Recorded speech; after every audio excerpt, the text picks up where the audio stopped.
Hi, everybody. My name's Ash Morgan, one part of the Economic Toolkit team alongside Melissa Weddle and John Whitehead.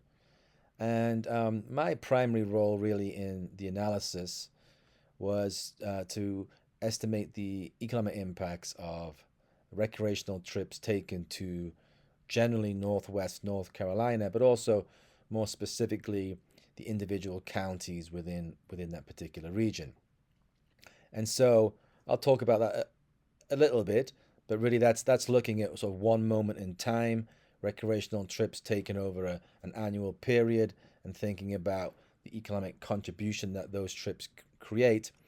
The second part of the analysis, what really is the purpose of this video, is to demonstrate and provide this economic impact calculator, which is something that you can use at the county level to investigate the potential economic impacts from further uh, development of your recreational infrastructure that would attract more trips to your particular county.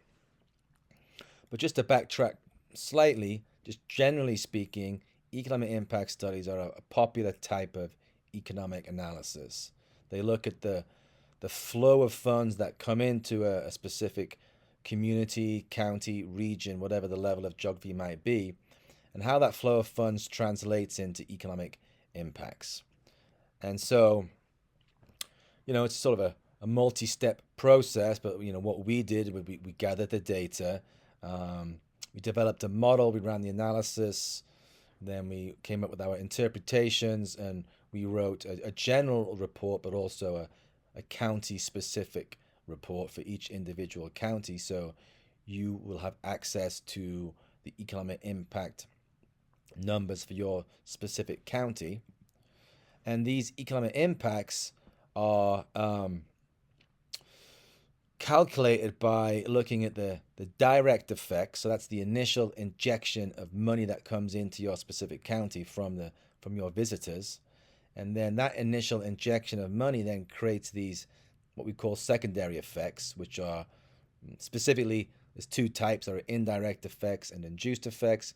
But more generally speaking, the initial injection of money, the direct effects then kickstart this chain reaction of further spending. So the money coming in from your visitors that goes into at the county level to your restaurants and your hotels and your grocery stores, for example, and that money gets subsequently churned through the system and creates these secondary effects. What you get overall would be therefore be the total economic effects. So essentially, when you add up the direct effects, the initial injection of money, plus those secondary effects, the indirect and the induced effects, then you get the total economic effects. These total economic effects can be presented in using different metrics or different economic indicators. One way we could look at the economic effects would be to estimate the total level of employment created by through all this spending, and that's one good way of showing the output. We generally understand what employment means. We know what a job represents. However, it's not perfect because not all jobs are created equally. So are these jobs that are being created in a low paying sector of the economy or a more a moderate paying sector or a higher paying sector? And so we also provide labor income to give us an idea, sort of in dollars, like the level of income associated with these economic impacts. And then I suppose more generally, we also provide the economic output, which is really sales. So as we trace this flow of money through the system, what's the total economic output that's generated from this flow of funds? These are our baseline estimates associated with the current level of visitors to your particular county.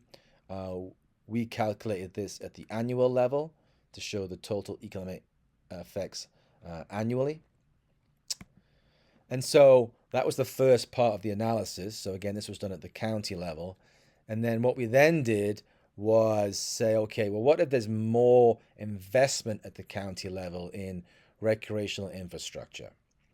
And so what if your county perhaps obtains more funds, goes and it extends a bike path or builds a new part of the greenway, whatever it might be.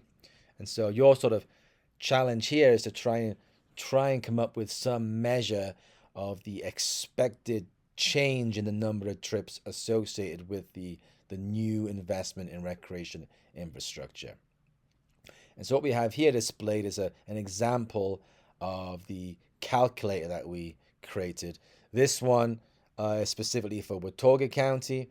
So we had to create an individual calculator for each specific county.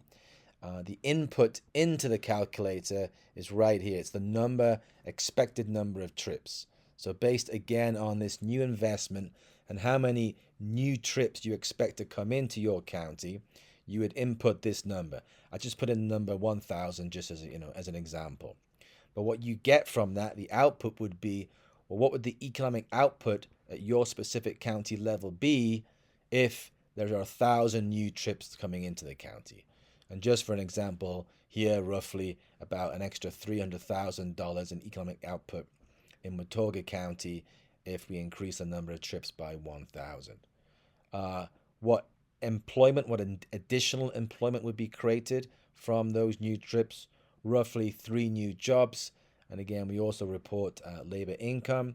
And so about $95,000 additional labor income from the increase in the expected number of trips.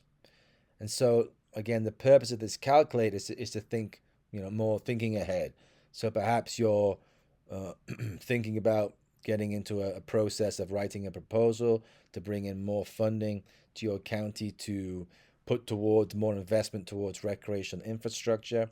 What you could use this calculator for is to, think ahead. Okay, well, if we did this again, we expect the change in trips, the increase in trips to be somewhere in this range, and we would suggest, a range is a good idea. So perhaps you don't know, of course, it's going to be exactly 1,000 trips.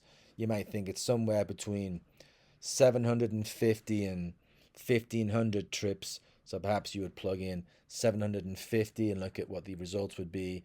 You'd also plug in 1,500 new trips, look at the results, and present a range of the potential output measures. So it's really just to help you think ahead, and perhaps in that example to help quantify the expected economic output, and that might help you in the proposal writing process. So really, that's the calculator. Again, just requires that one input, and from that you get the expected economic output, employment, and labor income. And that's really it. That's the calculator. So if you have any further questions about it and how it works, certainly get in touch. You can find our details on in the report, and so feel free to get in touch if you again have any questions, comments about the analysis and specifically here the economic impact calculator. Okay, thank you.